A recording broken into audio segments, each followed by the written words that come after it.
안녕하세요. 강남 브랜드 안과 대표원장 한승수입니다. 이렇게 식 채널을 통해 인사드리게 되어 반갑습니다. 눈 관련해서 평소에 궁금하셨던 것들 그리고 헷갈렸던 부분들 있으셨을 건데요. 오늘은 그런 궁금증들을 쉽게 이해할 수 있게 설명드려 보겠습니다. 백내장은 보통 나이가 들면서 많이 생긴다고 알고 있는데요. 그렇다면 어떤 증상이 나타날 때 백내장을 의심해 봐야 될까요? 일단 이 백내장이란 카메라에 비유하자면 카메라 속에 있는 렌즈라고 볼 수 있습니다. 이 카메라의 렌즈 역할을 하는 수정체가 혼탁이 생기는 걸 백내장이라고 부르고요. 백내장이 이제 초반에 증상이 약간 애매한 정도 있을 때는 환자분들이 정확하게 인지하기가 어려울 수 있습니다. 단순히 좀 시력이 떨어진 것 같기도 하고 뭔가 낀 듯하기도 하고 약간 눈이 부시기도 하고 전반적으로 뭔가가 불편하긴 한데 이게 백내장 때문인지 정확하게 인지하기가 어렵고요. 그러다가 이제 백내장이 심해지면 밝은 데 나갔을 때 특히 눈부심이 너무 심해진다거나 어두운 데서 야간에 운전을 할 때 불빛이 너무 심하게 번진다든지 또는 안경을 맞췄는데 안경 도수가 자꾸 변한다거나 또는 안경을 쓰고도 자꾸 떨어진다거나 그런 등등 증상들을 느낄 수 있습니다. 많은 분들이 백내장도 약이나 안약으로 어느 정도 버틸 수 있지 않을까 생각하시는데요. 정말 수술이 꼭 필요한 건가요? 백내장을 지원하는 목적으로 나와 있는 안약이 있긴 합니다만 실제 임상에서 외래에서 처방을 하긴 하지만 큰 의미는 사실 솔직히 없습니다. 이제 안약을 쓰면 약간 지연을 억제할 수 있다라는 정도 희망은 걸어보긴 하지만 근본적으로는 수술하는 수밖에 없습니다. 이제 안약이 백내장이 생긴 상태를 이전으로 다시 되돌린다거나 노안 느끼는 정도를 개선시키거나 이런 증상적인 부분을 개선시킨다 하는 측면에서는 큰 의미는 없습니다. 백내장을 예방할 수 있는 방법이 있을까요? 백내장은 사실 노화로 생기는 게 가장 첫 번째이기 때문에 근본적으로는 막을 수는 없습니다. 사람이 나이가 들지 않게 멈출 수 없듯이 백내장의 진행을 근본적으로 막을 수는 없는데 그래도 개개인이 스스로 할 수 있는 첫 번째는 자외선을 차단하는 겁니다. 도시보다는 시골에 있는 분들 또 실제 햇빛에 많이 노출이 되는 농사를 짓는다든지 야외 활동을 많이 하시는 분들이 상대적으로 백내장이 더 잘 생기고 빨리 생기는 경향이 있습니다. 자외선이 분명 이 백내장 진행에는 분명 어느 정도 영향이 있기 때문에 자외선을 차단하는 게 백내장 진행을 그나마 좀 막아줄 수 있는 첫 번째라고 생각합니다. 또 이제 두 번째로는 생활 습관 중에서 흡연을 둘 수 있는데요. 논문에 알려져 있기로 흡연자가 일반인들에 비해서 훨씬 더 백내장의 진행 정도가 더 빠르다라는 경우들도 있습니다. 흡연자들은 이제 흡연을 좀 자제하는 게 백내장을 막을 수 있는 한 가지 방법이 될 수 있겠고요.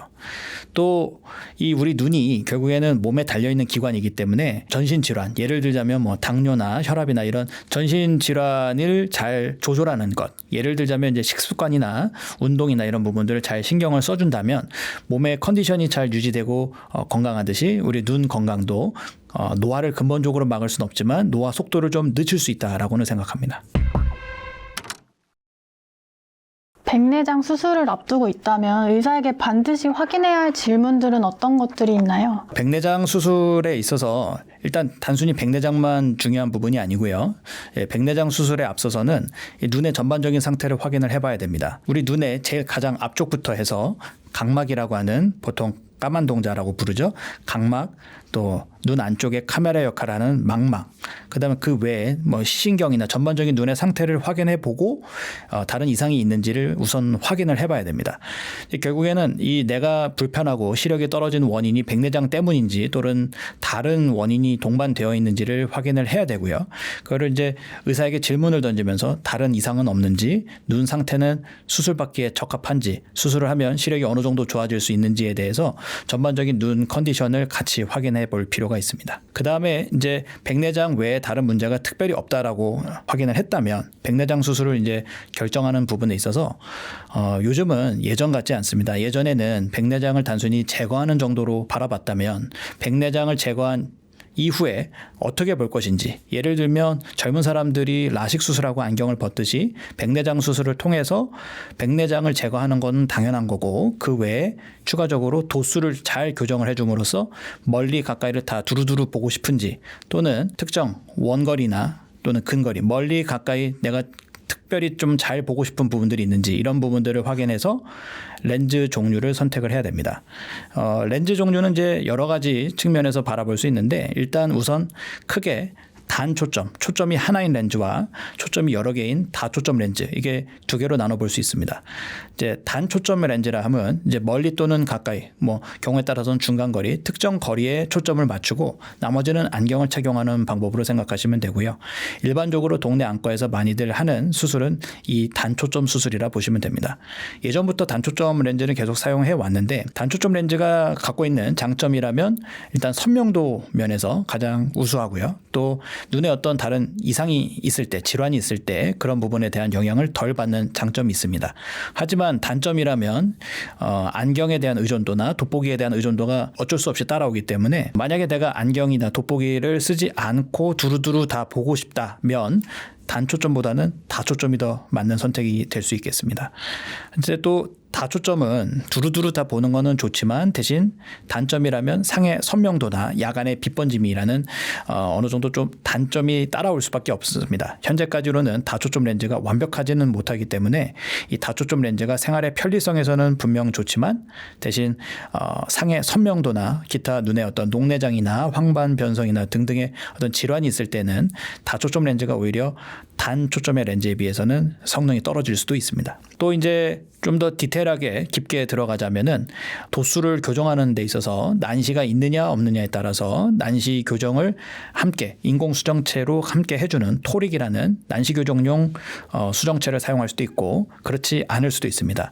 근데 이제 안경을 어차피 쓸 단초점의 경우에서는 난시 교정을 하지 않는 경우도 꽤 있지만 다초점은 기본적으로 안경을 쓰지 않는 방향으로 수술을 하기 때문에 다초점 렌즈를 사용할 때는 토릭, 난시 교정용 수정체를 사용하는 경우가 훨씬 많습니다. 또한 이제 내가 생활하는 패턴이나 중요하게 생각하는 부분이 무엇인지를 잘 생각을 해보고 의사가 알아서 해주기를 기대하지 마시고 의사에게 내가 원하는 부분, 수술 후에 내가 특별히 더 개선되었으면 하는 부분들을 구체적으로 스스로 생각을 정리해서 병원에 가셔서 말씀을 하셔야 의사도 그런 부분들을 충분히 고려해서 렌즈 선택을 하게 될 수 있습니다.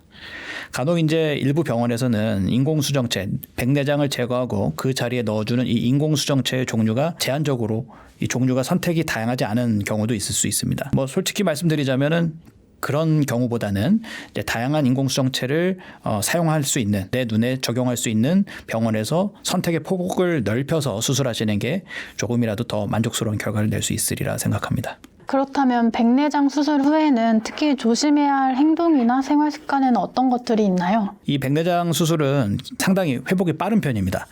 다른 어떤 정형외과나 신경외과나 이런 수술에 비해서 회복이 빠르기 때문에 다음날 안대만 띄워도 아주 진짜 드라마틱하게 잘 보일 수 있습니다. 그러다 보니 환자분들께서 회복이 어느 정도 벌써 하루 만에 다 됐다 생각하고 자기 마음대로 하는 경우도 있을 수 있습니다. 근데 초반에는 그게 문제가 되지 않을 수 있는데 그게 하루하루 이제 반복되다 보면 큰 문제가 될 수 있죠. 가장 조심해야 되는 건 일단 손으로 만지는 겁니다. 의사들이 이제 수술을 받지 않은 일반적인 경우에서도 눈 비비는 걸 절대 하지 말라고 기본적으로 항상 설명합니다. 특히나 이 수술 후에는 상처가 벌어질 수도 있고 또 그로 인해 가지고 감염이 생긴다거나 또는 눈 안에 넣어준 인공 수정체에 문제가 생기다든가 할 수 있기 때문에 일단 눈을 만지는 것, 비비는 것은 정말 조심해야 됩니다. 또 두 번째로 이제 안약을 잘 써야 됩니다. 증상이 크게 없고 수술하고 잘 보이다 보니 임의로 안약을 중단하는 분들도 있습니다. 예를 들자면 이제 먹는 약의 경우 일주일, 2주일 계속 복용하다 보면 뭔가 부작용이 있을까 봐 환자분들이 끊는 경우도 있는데요. 마찬가지로 안약도 보통은 한 달 이상 사용하게 되는데 수술 후에 약을 계속 사용하게 되면 혹시나 다른 문제가 있을까 봐 의사에게 얘기하지 않고 집에서 임의로 약을 중단하는 경우들이 간혹 있습니다. 근데 그러다 보면 잘못하면 이제 염증이나 감염이 생기면 상당히 골치 아픈 일이 생길 수 있기 때문에 임의로 약을 중단하는 일은 절대 있어서는 안 됩니다. 보통 또 세 번째로 금주, 이 음주가 문제가 되는 경우들이 종종 있습니다. 보통 이제 남자분들에서도 많은데요. 수술 후에 가벼운 음주는 괜찮겠지라고 생각하고 우리가 보통 이제 술을 드시다 보면 한 잔, 두 잔, 이게 한 병, 두 병이 되게 되는데 그러다 보면 이게 당장은 문제가 없는 것 같지만 시차를 두고 생기기도 하고 또는 바로 다음날 문제가 생기기도 하는데 염증 반응이 갑자기 눈에서 생길 수도 있습니다. 그렇게 되면 이게 단순히 안약으로 치료가 잘 끝나지 않고 치료가 길어지거나 복잡해지는 경우들이 발생할 수 있습니다. 수술 후 회복 과정에서 측면에서만 보면 흡연보다는 음주가 더 위험할 수 있습니다. 또 잘 때 눈이 눌리지 않게 해야 되는 것도 조심해야 됩니다. 자다 보면 사람이 당연히 이제 기대면서 옆으로 누워서 잘 수 있는데 그러면서 안구가 눌리게 되면 상처가 벌어지거나 꿀렁꿀렁하면서 눈에 자극이 될 수 있기 때문에 좀 힘들더라도 어느 정도 안정이 되는 한 달 내로는 가능하면 똑바로 누워서 자는 게 더 안전할 수 있습니다. 또한 회복하는 과정에서 눈을 너무 혹사시키면 회복이 더 오래 걸리고 불편할 수 있습니다. 특히 이제 너무 지나치게 핸드폰을 많이 보고 장시간 또 밤늦게까지 계속 사용하다 보면 눈의 피로 누적으로 인해 가지고 회복이 더 오래 걸릴 수 있기 때문에 가능하면 초반에는 핸드폰 사용을 좀 자제하고 TV 시청도 좀 자제하면서 눈을 너무 괴롭히지 않는 범위 내에서 관리하시는 게 좋습니다. 노화와 함께 나타날 수 있는 증상 중 하나가 비문증이라고 하는데요. 비문증은 정확히 어떤 증상이고 왜 생기는 건가요? 비문증이라 하면 이제 눈 안에 떠다니는 먼지 같은 게 그림자가 되어 흔히 느끼는 증상입니다. 사실 젊은 사람보다는 나이 든 사람들에서 훨씬 더 많이 느끼고요. 또 젊어서 시력이 좀 좋지 않았던 두꺼운 안경을 썼던 분들에서 더 흔히 느끼는 경향은 있습니다. 나이가 들면서 눈 안에 들어있는 유리체라고 하는 마치 이제 축구공으로 치자면 공기가 들어있듯이 눈 안에는 유리체라는 찐득찐득한 젤리 같은 물이 들어있는데 이 부분이 점점 액화, 물로 변하는 과정이 생기고 그 과정 속에서 떠다니는 찌꺼기 같은 게 생기고 그 찌꺼기의 그림자가 느껴지는 걸 비문증이라고 부릅니다. 이 비문증의 증상은 이제 다양할 수 있습니다. 여러 가지 벌레 같은 게 날아다니는 거를 느낄 수도 있고요. 또 뭐 지렁이 같은 게 보이는 걸 수도 있고 물방울 같은 게 보일 수도 있고 여러 가지 증상들을 느낄 수 있습니다. 이 비문증의 대부분은 노화로 인한 증상이기 때문에 특별하게 치료를 요하는 부분은 아닙니다. 대부분에서는 이 비문증이 단순히 증상일 수 있는데 문제는 간혹 눈 안에 혈관에서 피가 나와서 생긴 출혈로 인한 비문증일 수도 있고 눈 안에 망막, 카메라의 필름의 역할하는 뒤쪽에 정상 구조가 뜯어지는 과정에서 생긴 비문증일 수 있습니다. 이런 경우에는 이제 단순 비문증으로 보지 않고 치료를 해줘야 되기 때문에 비문증 증상이 떠다니는 게 너무 심하게 늘어난다거나 내가 보는 세상에서 일부분 예를 들면 뭐 오른쪽에 위에 뭐 왼쪽 아래 이런 특정 부분이 커튼을 친 것 같이 잘 안 보인다거나 또는 번쩍번쩍 광시증이라고 그러죠. 이제 번쩍번쩍 느끼는 그런 증상이 같이 동반이 되면서 이 비문 증상이 평상시랑 다르다면 안과에 가서 정확하게 눈 안쪽의 상태를 확인해 보고 경우에 따라서 다른 이상이 동반이 되어 있다면 치료를 해줘야 됩니다. 그런데 이 비문증도 방치했다가 심하면 시력에 큰 문제가 생길 수 있다고 하는데요.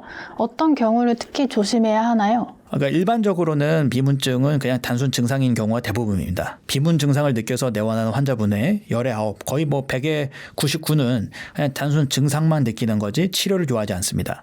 하지만 이 비문증이 평상시랑 다르게 갑자기 너무 심하게 개수가 늘어났다거나 일부 분이 가려진 것처럼 커튼을 친 것 같이 보인다거나 또는 막 번쩍번쩍하는 빛이 번쩍번쩍 번개치듯이 그런 증상들이 같이 동반이 된다면 단순한 비문증이 아닌 어떤 망막에 이상이 동반된 비문증일 수 있기 때문에 안과에 가서 확인을 해보고 망막 검사를 해보고 혹시 이상이 동반되어 있다면 일반적으로 레이저 치료를 통해서 추가적인 망막의 손상을 막을 수 있습니다. 비문증이 있을 때 평소 조심해야 할 습관과 관리법에는 어떤 것들이 있을까요? 비문증 자체를 근본적으로 없애기는 어렵습니다. 하지만 이 비문증을 굳이 더 유발할 필요도 없겠죠. 습관적으로 눈을 자꾸 비비고 자극하고 누르고 한다면 눈 안에가 꿀렁꿀렁하면서 비문증이 더 유발될 수 있습니다. 또 과격한 운동을 하면서 눈에 자주 충격을 받는다든가 눈을 너무 심하게 흔든다든가 하면 비문 증상이 더 심하게 생길 수 있습니다. 굳이 눈에 자극을 할 필요 없기 때문에 그런 부분들은 눈이 불편한 증상을 겪고 있다면 굳이 눈을 더 자극할 필요는 없겠죠. 이 비문증은 대부분은 증상을 근본적으로 해결하기는 어렵습니다. 그렇기 때문에 이 비문증 자체를 근본적으로 없앤다기보다는 대개 시간이 지나면서 적응이 되거나 또는 떠다닐 입자들이 일부 주변 부분으로 이동하면서 느껴지는 정도가 좀 줄어든다가 또는 이제 이 자체가 약간 녹아 없어지면서 증상이 줄어들 수 있습니다. 대부분은 적응하다 보면 지내다 보면은 증상이 좋아지기 때문에 이 비문증은 계속 내가 어디 있는지 찾아다니려 하고 몇 개가 있는지 찾으려고 하기 시작하면 더 오히려 뇌에서 각성이 일어나면서 더 불편하기만 합니다. 스스로가 그냥 스스로를 괴롭히는 꼴이 되기 때문에 비문증에 대해서는 대부분은 병원에서 확인 후 별 문제가 없는 단순 증상이라면 그냥 그러려니 하고 무시하다 보면 대부분은 증상이 좋아집니다. 특히 이제 망막이 얇은 고도근시, 두꺼운 안경을 젊어서부터 썼던 분이거나 또는 최근에 수술을 받았다, 백내장 수술을 받았다거나 또는 최근에 충격을 세게 받은 적이 있다거나 등등으로 좀 고위험군, 이 단순 비문증이 아닌 비문증과 동반된 다른 질환이 있을 확률이 높은 경우에서는 안과에 가서 정확하게 확인을 해볼 필요는 있습니다. 돈 들이지 않고 눈 노화를 막는 습관이 있다고 하셨는데 그게 무엇인가요? 눈의 노화를 그나마 좀 늦추고자 내가 스스로 노력할 수 있는 게 무엇이 있을까? 첫 번째는 자외선 차단입니다. 외국 여행을 가보면 선글라스 착용하고 다니는 분들 많죠. 근데 국내도 자외선이 없는 게 아닌데 한국 사람들 정서상 이 선글라스 착용하는 거를 좀 불편하게 생각하는 분들이 많습니다. 실제 뭐 젊은 분들도 시력 교정 수술 후에 자외선 차단을 해줘야 되는데도 불구하고 착용을 잘 하지 않아서 이제 혼탁이나 다른 문제가 생기는 경우가 더러 있는데요. 이 눈의 노화에 있어서 우리가 할 수 있는 부분 중에 자외선 차단이 첫 번째이기 때문에 할 수 있다면 선글라스 착용을 좀 생활하면 좋겠고 그게 좀 불편하시다면 자외선 차단 기능이 들어간 안경을 보안경 삼아서 착용하시는 것도 한 가지 방법이 될 수 있습니다. 또 눈의 노화를 좀 늦추고자 한다면 결국엔 내 몸이 건강해야 됩니다. 그렇기 때문에 기존에 혹시 뭐 내과 질환이 있다 그렇다면 충분히 운동을 자주 해주고 뭐 식습관도 잘 신경을 써서 몸이 항상 좋은 컨디션을 유지할 수 있게 해야 결국엔 눈의 노화도 그나마 막을 수 있겠습니다. 또 잦은 음주나 흡연 또한 당연히 몸에도 안 좋지만 눈에도 좋지 않기 때문에 눈의 노화를 늦추는 부분에 있어서는 생활습관, 흡연, 음주 같은 건 당연히 자제하는 게 맞습니다. 또한 50대 이상에서는 이제 본격적으로 눈에 노화가 일어나기 때문에 할 수 있다면 이 눈 영양제를 꾸준히 복용해 주는 게 눈에 노폐물이 쌓이는 부분들을 막는 데 있어서 어느 정도 역할을 할 수 있습니다.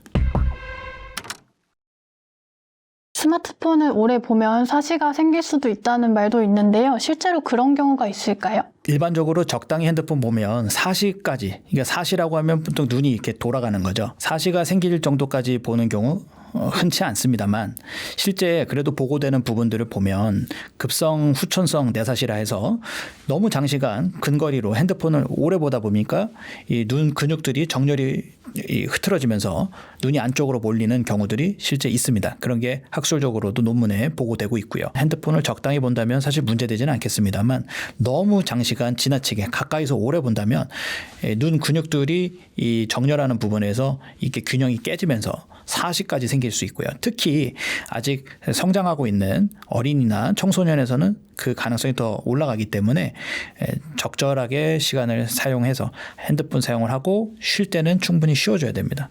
이 학교에도 쉬는 시간이 있듯이 눈 사용 시간을 너무 지나치게 눈을 너무 혹사시키면 장시간 혹사시키면 위험할 수 있습니다. 어두운 밤에 스마트폰을 보면 안 좋다고 하는 이유가 무엇인가요? 크게 두 가지로 볼 수 있을 것 같습니다.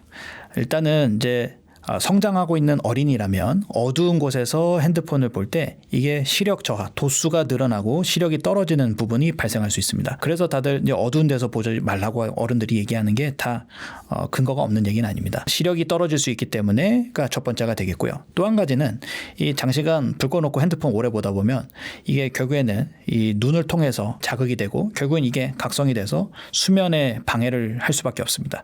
잠이 잘 들지 않고 또 깊게 잠이 드는 데 방해를 할 수 있고 결국엔 그러다 보면 밤사이에 핸드폰 충전시켜 놓듯 우리의 눈도 충전이 돼야 되는데 이게 제대로 잠을 잘 자지 못하고 늦게 자고 잠을 설치게 되면서 결국에는 눈의 회복이 잘 되지 않게 특히 이 눈의 건조증이 회복이 잘 되지 않은 상태에서 계속 다음날 또 생활하고 계속 반복되다 보면 결국에 눈이 불편하고 시력이 떨어지고 불편할 수밖에 없겠죠. 장시간 핸드폰 사용 또 너무 밤늦게 불 꺼놓고 핸드폰 사용하는 건 결국엔 눈 건강엔 좋지는 않습니다. 봄만 되면 눈이 빨개지고 가려워서 불편을 호소하는 분들이 많은데요. 이 시기에 결막염 증상이 유독 심해지는 가장 큰 이유는 무엇인가요? 봄철에는 눈에 알레르기를 일으킬 수 있는 가장 대표적으로 꽃가루 같은 게 많이 날리기 때문이긴 합니다. 이 눈에 자극이 되는 알레르기의 원인이 되는 부분 이 첫 번째가 되겠고, 또 두 번째는 봄철이 되면 뭐 물론 겨울도 마찬가지지만 날씨가 건조하고 그러다 보면 눈이 함께 건조하면서 알레르기를 유발하는 알레르기 원, 그 다음에 눈의 건조로 인해 가지고 어떤 외부 환경 변화에 대한 눈이 더 예민해진 상태, 이 두 개가 겹치면서 알레르기 증상이 봄철에 보통 심하게 느껴질 수 있습니다. 알레르기성 결막염과 바이러스성 결막염은 증상이 비슷해 보여도 원인과 대처가 다를 것 같은데요. 가장 쉽게 구분할 수 있는 차이는 무엇인가요? 사실 이제 저도 안과 의사지만 이게 이 환자가 불편해하는 게 알레르기가 주 원인인지 바이러스성 결막염이 주 원인인지 애매한 헷갈리는 경우들이 간혹 있습니다. 하지만 이제 큰 틀에서 보면 쉽게 봤을 때 알레르기 결막염의 경우는 간지러운 증상이 보통 주 증상인 경우가 많고요. 바이러스성 결막염의 경우는 눈곱이 끼면서 충혈되는 경우들이 보통 많습니다. 이제 어쨌든 원인은 다르기 때문에 치료하는 데 있어서 약간 포인트는 다를 수 있는데 실제 처방받는 안약은 많이 다르진 않습니다. 알레르기 결막염의 경우는 이제 알레르기 안약을 처방하면서 동시에 경우에 따른 이제 항생제나 소염제를 같이 처방할 수 있고요. 보통 이제 일반 그냥 바이러스성 결막염의 경우는 항생제, 그 다음에 소염제, 그리고 둘 다 공통적으로 인공 눈물을 처방하게 되죠. 이제 인공 눈물을 처방하는 이유는 눈이 충분히 건조하지 않고 이 촉촉하게 해야 2차적인 어떤 뭐 세균 감염도 막을 수 있고 눈의 증상도 가라앉힐 수 있고 바이러스로 인한 뭐 분비물이나 또는 뭐 알레르기 원인이 되는 부분들을 눈에서 씻어내줌으로써도 증상을 어느 정도 완화시킬 수 있습니다. 생활 습관만 잘 지켜도 결막염을 충분히 예방할 수 있다고 하는데요. 그렇다면 가장 중요한 예방법은 무엇인가요? 보통 결막염이 생기는 데 있어서 가장 큰 역할을 하는 게 우리의 손입니다. 손으로 만져서 결막염이 잘 옮기도 하고 또 손에 묻은 것 때문에 눈에 닿아서 그게 알레르기를 일으키기도 하고요.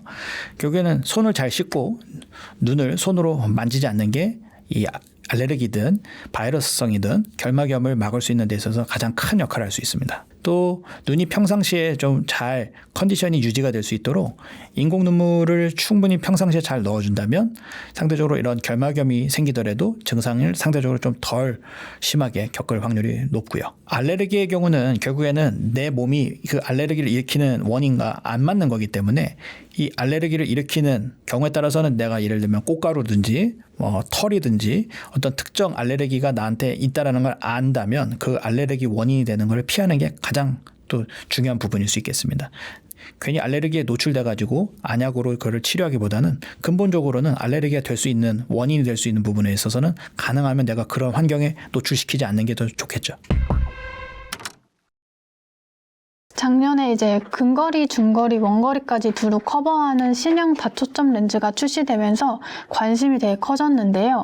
어떤 렌즈인지 설명해 주실 수 있을까요? 다초점 렌즈가 이제 출시된 지는 10년 넘었고 매해 새로운 렌즈들이 출시되고 있습니다. 그 중에 이제 작년에 출시된 대표적인 렌즈는 미국 존슨앤존슨사의 오디세이라는 렌즈가 있습니다.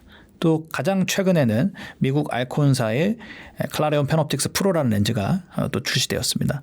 두루두루 멀리 또 중간 거리, 컴퓨터 거리, 또 핸드폰 보는 가까운 거리 두루두루 보는 데 있어서는 다초점 렌즈가 어떤 그 역할을 해줄 수 있겠고요. 이왕이라면 핸드폰도 뭐 구입하러 갔을 때 새 제품을 사용하듯 다초점 렌즈 또한 가능하면은 새 제품을 보통은 권장드립니다. 이제 핸드폰이야 한번 구입을 하면 뭐 주기적으로 새로 구매를 하면 되지만 백내장 수술에서 사용하는 이 인공 수정체는 눈 속에 한번 넣으면 평생 내 남은 여생을 평생 함께 해야 되는 렌즈이기 때문에 신중하게 선택을 해야겠습니다만 다초점 렌즈끼리 비교한다면 또 같은 다초점 렌즈 중에서도 비슷한 계열의 렌즈끼리 비교한다면 그래도 최신 버전의 렌즈들이 기존의 렌즈들보다는 단점들을 좀 더 보완해서 출시하기 때문에 최신 렌즈가 기능적인 면에서는 좀 더 유리할 수 있습니다. 뭐 대표적으로 뭐 선명도나 대비 감도나 또 야간의 빛 번짐이나 이런 기존 렌즈들이 갖고 있는 단점들을 매해 새로운 제품들이 나올수록 이게 보완되고 있습니다. 그렇다면 클라레온 페놉틱스 프로 렌즈를 선택할 때 수술 전에 꼭 알아야 할 주의할 점은 무엇인가요? 보통 이런 신제품 다초점 렌즈, 고가의 렌즈죠. 클라레온 페놉틱스 프로 같은 이런 렌즈를 사용하려면 환자분은 다 두루두 다 보고 싶은 희망은 있겠지만 눈이 따라줘야 됩니다. 결국 눈의 기능적인 이 뭐 시신경이나 망막이나 각막이나 이런 여러 가지 눈의 조건들이 정상적일 때, 백내장을 제외하고 나머지 눈의 기능이 정상일 때는 이런 최신 제품, 고가의 다초점 렌즈를 사용을 해도 두루두루 보는 데 있어서 편리할 수 있습니다. 하지만 눈의 기능이 정상이 아니라면 오히려 아무리 최신 좋은 렌즈를 사용한다 하더라도 이도저도 아닌 결과를 낼 수 있기 때문에 일단은 이 렌즈를 선택하고 내가 사용하고 싶다 하더라도 일단 의사와 충분히 상담을 해보고 이 렌즈가 내 눈에 적합한지, 내가 이런 렌즈를 사용할 수 있는 조건의 눈인지를 먼저 확인해 봐야 됩니다. 눈꺼풀 같은 얇은 부위는 세안을 어떻게 하는 게 좋은가요? 세안하는데 뭐 아주 특별한 어떤 뭐 노하우가 있지는 않습니다만, 일단 세안이 제대로 잘 되려면 특히 이 눈꺼풀 부분에서 기름이 분비되는 이 눈꺼풀의 테두리 부분을 잘 닦아내는 게 이 눈을 닦는 데 있어서는 중요한 부분입니다. 근데 이 눈 테두리 부분의 기름 구멍들이 그냥 단순히 닦아서는 이 기름때가 잘 씻겨져 나가지 않기 때문에 제가 추천하는 첫 번째는 온찜질입니다. 충분히 따뜻하게 눈 주변을 찜질을 해주면 기름이 어느 정도 특정 온도를 넘어서면서 기름 구멍들이 열리고 기름 배출이 좀 더 쉬워지고요. 그 상태에서 따뜻한 물로 가능하다면은 좀 순한 비누를 활용해 가지고 이용해서 눈을 닦아준다면 조금 더 눈 주변에 기름 찌꺼기들이 잘 닦여져 나갈 수 있습니다. 경우에 따라서 너무 이 눈꺼풀 주변에 기름때가 많이 끼는 사람들은 이 단순히 닦아내는 거로만 어렵다면 이 세정제를 이용해 가지고 좀 더 효과적으로 닦아내줄 필요도 있습니다. 이제 약국에 가보면 눈 세정을 목적으로 나와 있는 제품들이 있습니다. 이 눈꺼풀의 기름때로 인해 가지고 불편한 분들은 그런 제품을 사용하는 게 더 효과적일 수 있습니다. 눈 영양제를 따로 먹지 않더라도 일상에서 음식으로 보충할 수 있는 방법이 있을까요? 눈 건강에 좋은 영양소, 사실 따로 영양제를 챙기지 않아도 일상 식단에서 충분히 보충할 수 있습니다. 먼저 이제 루테인이나 제아잔틴 같은 경우는 시금치, 뭐 브로콜리 이런 녹황색 채소가 이런 성분들이 충분히 들어 있고요. 우선 뭐 망막이나 황반 이런 데 큰 도움을 줄 수 있습니다. 또 이제 비타민 A는 당근이나 달걀 노른자 같은 데 많이 들어 있고요. 야맹증이라고 하죠. 이제 밤에 잘 안 보이는 그런 증상들이 이 비타민 A가 부족할 때 생긴다라고 알려져 있는데, 이런 성분들이 들어 있는 뭐 당근, 고구마, 달걀 노른자 이런 것들을 충분히 잘 섭취해 주신다면 충분히 영양 공급이 될 수 있겠습니다. 또 이제 오메가3는 뭐 많이들 아실 텐데요. 고등어 같은 등푸른 생선에 많이 들어 있다 하고, 이 오메가3가 눈에서는 눈의 기름, 이 눈이 잘 보이려면 결국엔 이 눈물막이 어느 정도 안정적으로 눈을 감싸줘야 되는데, 이 눈 기름이 좀 깨끗하게 잘 분비되는 데 있어서 눈물 보호막, 기름막이 안정이 되는데 중요한 역할을 하는 게 오메가3라고 알려져 있습니다. 이 오메가3는 아시다시피 등푸른 생선을 통해서 충분히 섭취할 수 있습니다. 또 이제 마지막으로 안토시아닌의 경우는 블루베리나 구기자차 같은 데에 많이 들어있다고 하는데, 눈의 망막의 혈관을 보호해주고 눈의 피로 회복에도 도움을 준다 라고 알려져 있습니다. 구기자차 같은 경우는 이제 따뜻하게 우려서 마시면은 흡수율도 더 올라갈 수 있기 때문에 커피 대신에 한번 한 잔씩 드셔보시는 것도 추천드립니다. 요즘 현대인들에게 안구건조증은 거의 누구나 한 번쯤 겪는 불편이라고 할 만큼 흔해졌는데요. 증상을 더 심하게 만드는 생활 습관에는 어떤 것들이 있나요? 우선 가장 흔히 생활하는 데 있어서 핸드폰이나 뭐 컴퓨터나 TV나 이런 장시간 집중해서 시청하는 게 생활 습관에서 건조증을 악화시키는, 유발시키는 원인이 될 수 있습니다. 또 건조증에 있어서는 잘 자는 것도 매우 중요합니다. 우리가 기본적으로 잘 먹고 잘 자야 몸이 회복되듯이 특히 이 자는 사이에 눈이 회복이 되는데 충분한 시간을 잘 자지 못하면 이 건조증이 악화될 수 있습니다. 또한 과도하게 음주를 하게 되면, 폭음을 하고 음주를 잦게 하면 이 건조증을 악화시킬 수 있습니다. 실제 음주를 많이 하시는 분들은 아마 느끼실 겁니다. 이제 술을 많이 드신 다음에 다음날 일어나 보면 눈이 상당히 충혈되고 뻑뻑하고 불편한 걸 느끼실 텐데요. 우리 몸이 잘 회복되려면 음주가 그 부분을 저해하고 눈의 건강 회복에 특히 이 건조증에 영향을 많이 줄 수 있고, 몸에 있는 수분을 이 음주로 인해서 빼내면서 오히려 더 건조하게 만들기 때문에 음주는 악영향을 끼칠 수 있습니다. 눈을 습관적으로도 비비면 눈에 스크래치가 생기고 그로 인해 가지고 또 2차적으로 건조증이 더 심하게 유발이 될 수 있습니다. 눈이 아무리 불편하다더라도 눈을 비비고 만지기보다는 일회용 인공 눈물을 중간중간에 잘 사용해 주시면 그래도 이 건조증이 악화되는 걸 어느 정도 막아줄 수 있겠습니다. 그렇다면 안구 건조증이 있을 때 많은 분들이 가장 먼저 찾는 게 안약이나 인공 눈물일 텐데요. 이런 제품들은 어떻게 넣어야 제대로 도움이 되나요? 우선 이 인공 눈물이 크게 이제 다회용으로 나와 있는 병에 들어 있는 게 있고 일회용으로 되어 있는 게 있습니다. 의사들은 일회용을 보통 권장합니다. 이 일회용 안약에는 방부제가 들어 있지 않기 때문에 눈을 덜 자극할 수 있고요. 일회용 인공 눈물을 사용하는 데 있어서 요새 이제 미세 플라스틱이라 그러죠. 이 일회용 인공 눈물 포장 특성상 미세 플라스틱이 눈에 일부 들어갈 수 있기 때문에 개봉 후에 한두 방울 정도 떨어뜨려서 사용을 하면 미세 플라스틱이 눈에 들어가는 거를 그래도 좀 막아줄 수 있겠습니다.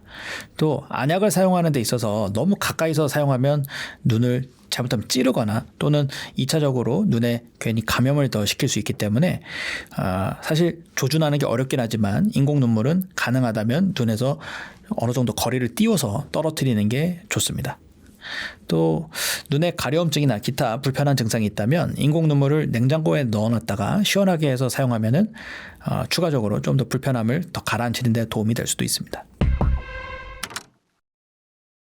인공 눈물 말고도 평소 눈이 건조하지 않게 관리하려면 어떤 방법들이 도움이 될까요? 가장 첫 번째로는 온찜질입니다. 집에서 쉽게 할 수 있는 부분이죠.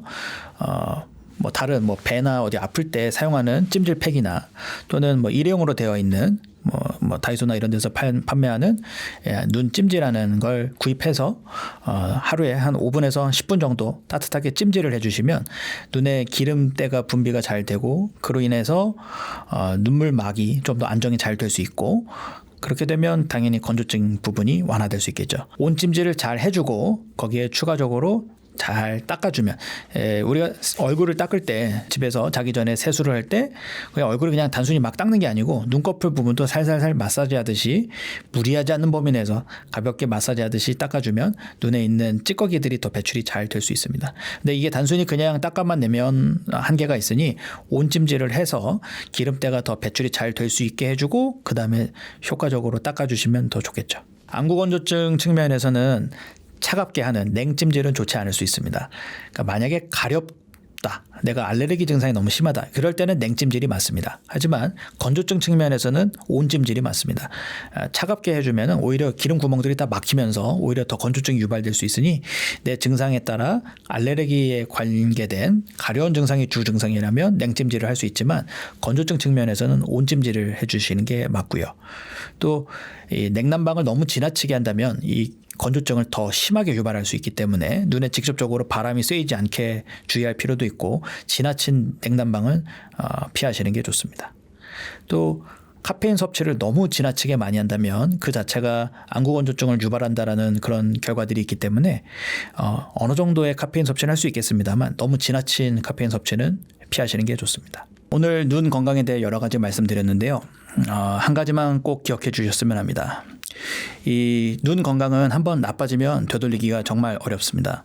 네, 오늘 알려드린 것들 중에서 딱 3가지 정도만이라도 꼭 실천해 보셨으면 합니다. 우선 이제 눈을 절대 비비지 않는다. 어떤 핸드폰이나 TV나 이런 걸 볼 때 눈을 자주 깜빡여 준다. 또 자기 전에 온찜질을 한 10분 정도 해준다. 사실 거창한 게 아닙니다. 이 작은 습관들이 이제 5년, 10년 후에 우리의 눈을 지켜줄 수 있습니다. 오늘 말씀드린 이제 내용 실천해 보셨는데도 눈에 불편함이 계속 지속된다면 그때는 꼭 안과에 가서 정확하게 진단을 받아보시기를 권장드립니다. 스스로 그냥 자가 진단 내지 자가 관리에는 분명 한계가 있을 수 있습니다. 저는 현재 강남에서 병원을 운영하고 있습니다. 저희 병원의 경우 이제 세브란스 병원 출신들을 기본으로 해서 여러 원장님들과 함께 진료를 보고 있고요. 시력 교정 수술, 젊은 분들이 주로 받는 라식, 라섹, 스마일 라식 이런 것도 수술을 많이 하지만 전국적으로 또 백내장 수술에서는 저희가 가장 최첨단 또 가장 많은 케이스를 수술하고 있는 병원입니다. 특히 이 백내장 수술에 있어서는 여러 가지 고려해야 될 점이 상당히 많습니다. 솔직히 의사를 잘 만나야 되는 부분도 저는 중요하다고 생각을 합니다.